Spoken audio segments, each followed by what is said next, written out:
Welcome to Quick Summary and Review. Today let's have a look at the new box, Ray of Aura. Let's have a look at the archetypes.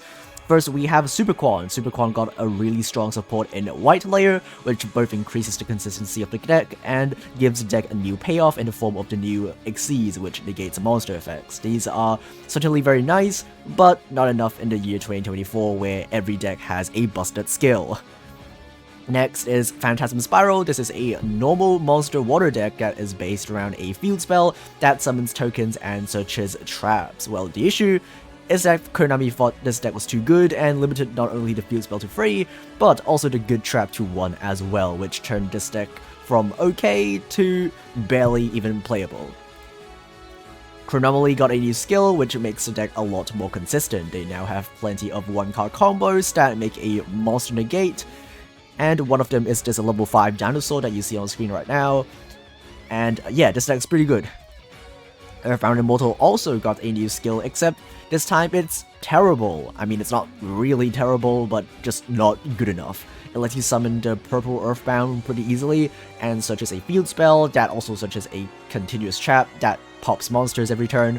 But the deck spends way too many resources on exactly one game plan and 0 grind game ability, so yeah, they're gonna need to buff the skill.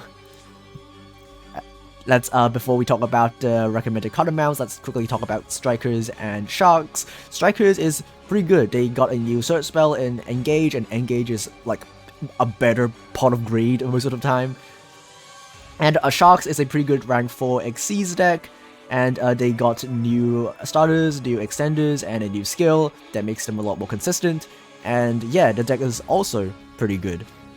Okay, let's have a look at the recommended card amounts. First is the new rank 4 full armored Utopic Ray Lancer. This, you only need 1 copy. It's an end board piece when you go second. OTKs pretty easily. Overlay Network isn't very useful in a lot of decks, and also you have a skill that actually gives you this card for free, so you don't even need to play it. But if you do play it in whatever deck that you're going to play this in, you probably want 3 copies. I don't know where you will play this card, but if you decide to play this card, you probably want to play 3 copies. Engage is insane. You play 3 copies of the search spell. World Legacy World Crown is good in some decks like Crusadia, I think, and maybe Mech Knights.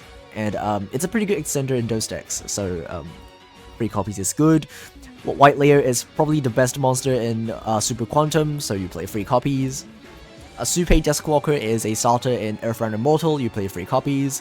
Hayate is good at 1 copy because you just need 1 copy to mill and Engage, or mill something like a Ray if you don't have a Ray in your graveyard.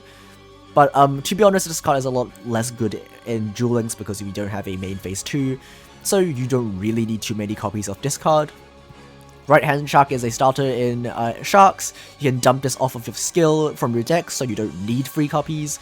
You can also just work with 1 copy. You can play 1 copy of Right Hand Shark and 3 Left Hand Sharks, and that will still work with your skill because the skill can send both to the graveyard, 1 from your hand and 1 from your deck. The trap is pretty good in Phantasm Spirals, and because the other trap, which is the better one, is limited to 1, we will definitely need 3 copies of this one.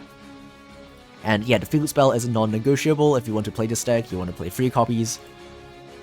And the Chronomaly trap is okay at 1 copy because it is searchable from Nebra Disc.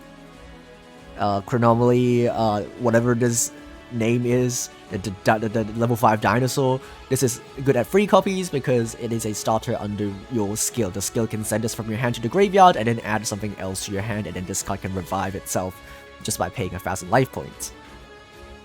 Ascator is another starter in Earthbound, so you play 3 copies, and yeah, that's pretty much it for the box analysis. This box is okay.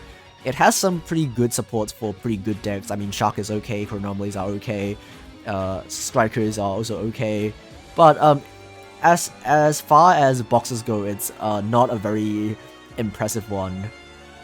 And also decks like Earthbound just aren't very good, so if you aren't really pumped up for like Super Quants, or if you don't have any of the Chronomaly stuff or Shark stuff, you can just skip this box.